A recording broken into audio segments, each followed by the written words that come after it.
Estudia y Aprende presenta Literatura Neoclásica. Seguimos con la serie de videos acerca de los movimientos literarios y hoy toca hablar de la literatura neoclásica que se desarrolla en el siglo XVIII. El siglo XVIII es el periodo que abarca desde el 1701 hasta el 1800.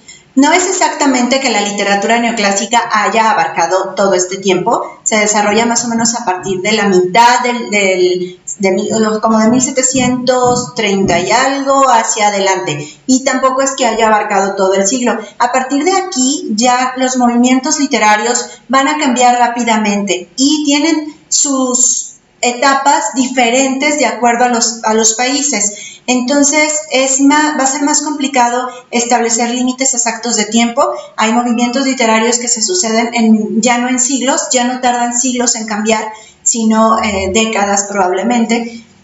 Esto por el mismo cambio del mundo, por los mismos avances tecnológicos, los medios de comunicación, los medios de transporte. Cuando todo esto se acelera, también es más rápido que se pase de un movimiento a otro.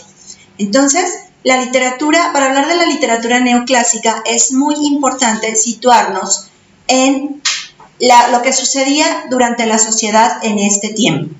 Recuerda que el siglo XVII es conocido como el siglo de las luces, es el siglo de la ilustración y es el siglo de las revoluciones, de la Revolución Francesa y de la revolución de las 13 colonias de América que se independizan de Inglaterra. El siglo de las luces es el siglo de la razón, es el siglo donde se anulan un poco los sentimientos y pasamos del vive ahorita, disfruta la vida, al atrévete a saber, que es sapere aude. El conocimiento se vuelve lo más importante. Estamos bajo la influencia de la Ilustración. Los autores de la Ilustración, los autores de la enciclopedia, si los recuerdas, son Voltaire, Diderot, Montesquieu. Son todos estos filósofos pensadores franceses. La Ilustración nace en Francia y a partir de ahí se va extendiendo al resto del continente europeo y también llegan sus ideas hasta América.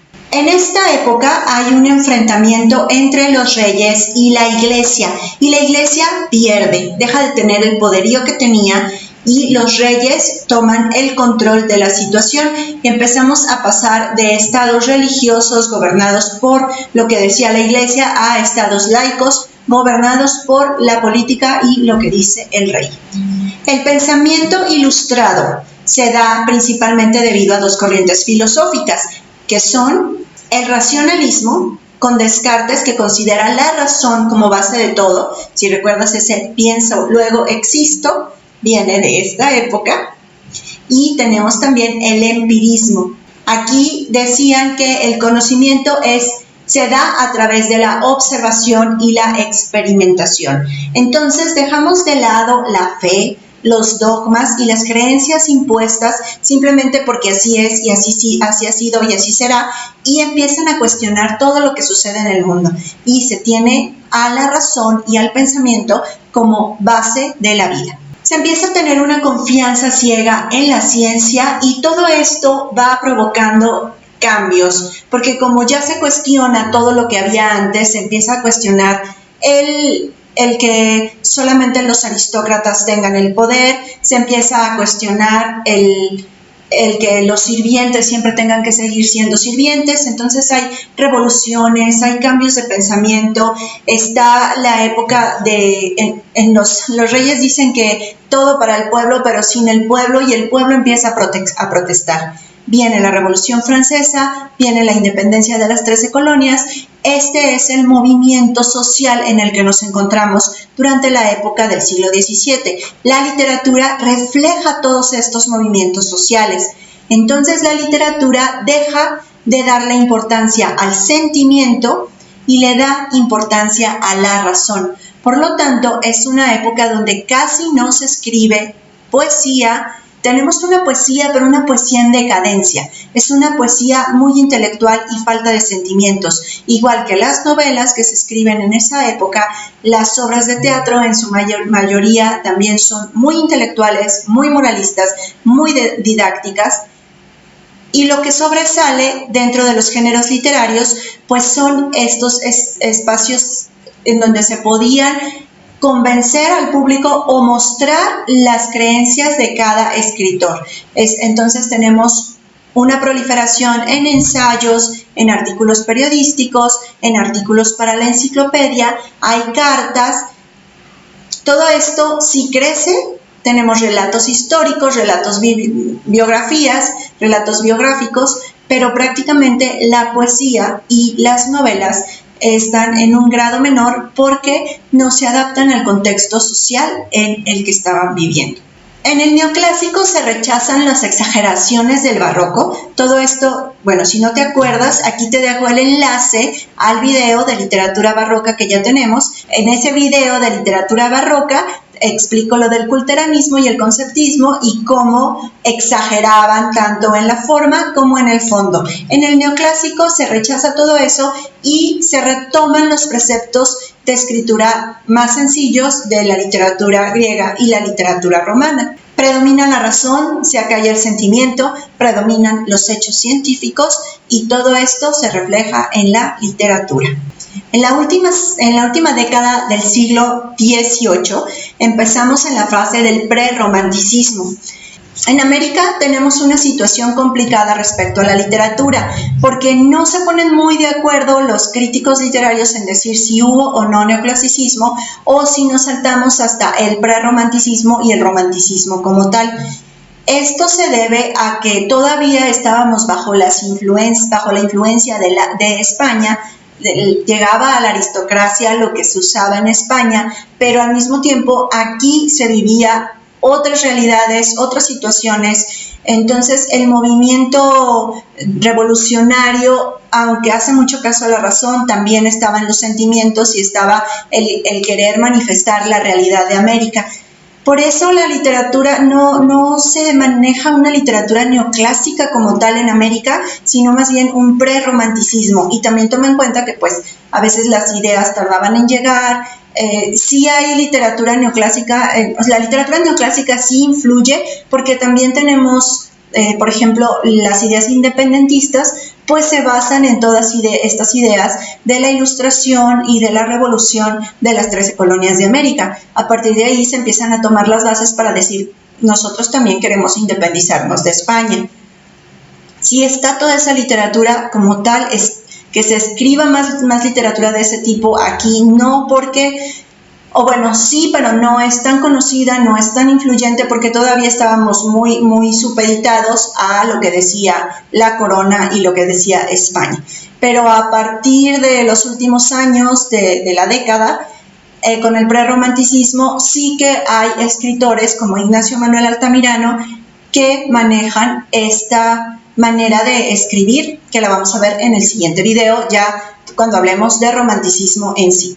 Hay muchos autores neoclasicistas, casi todos se dedican a lo que ya te mencioné de artículos y relatos biográficos, relatos periodísticos. En la web de Estudia y Aprende te dejo una lista con los autores, sus obras y algunos ejemplos de sus textos para que los puedas analizar y leer. También ahí va a haber un mapa conceptual en donde se desglosa más toda la situación de los autores y los géneros que se escribieron durante la literatura neoclásica.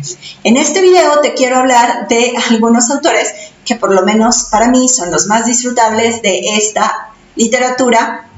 Obviamente no es que sea especialista en la materia, simplemente te comparto estos autores porque creo que para un estudiante de secundaria son más fáciles de leer. Y entre ellos tenemos a Daniel Defoe, que escribió Las aventuras de Robinson Crusoe. Robinson Crusoe, por si no te sabes la historia, pues es un señor que naufraga, llega a una isla desierta y sobrevive en la isla desierta gracias a todos sus conocimientos, gracias a que hace uso de la razón y que no se deja llevar por el sentimentalismo y la desesperación de decir, oh, estoy solo en una isla desierta. Él hace acopio de todo lo que sabe y logra sobrevivir en esa isla.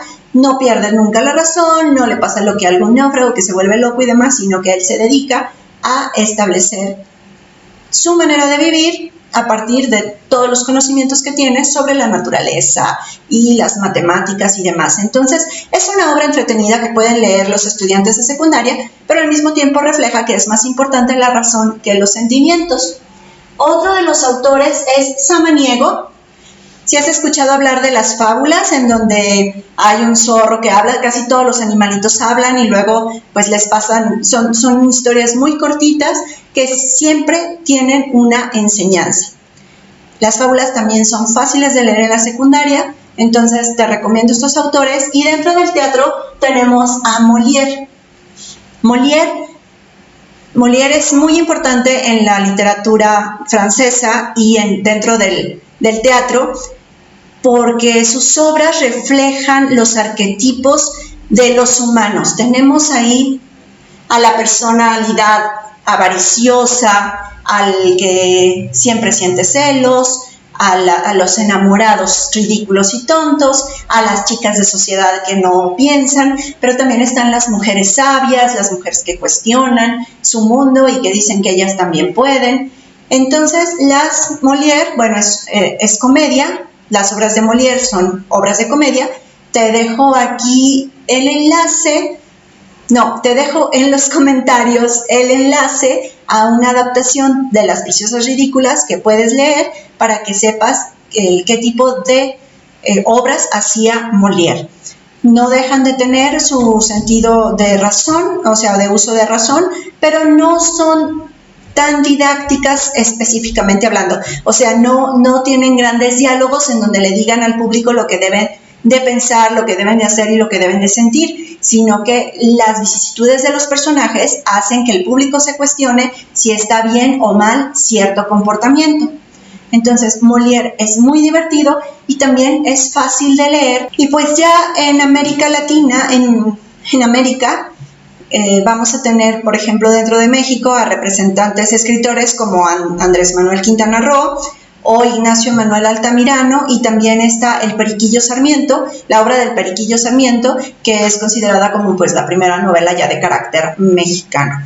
Pero, como te digo, estas novelas tienen sus características especiales que no necesariamente cubren las características del neoclasicismo, entonces las veremos dentro del romanticismo, o ya veré si hago un video especial para la literatura que se puede considerar mexicana, sobre todo a partir de la Guerra de Independencia. Espero que este video te haya sido útil. Si es así y todavía no te suscribes al canal, suscríbete por favor a nuestro canal, deja tus comentarios, me gusta si es que te sirvió y sobre todo compártelo con tus amigos porque ellos también necesitan hacer la tarea. Nos vemos para el siguiente video y aquí te dejo otro video que te puede interesar.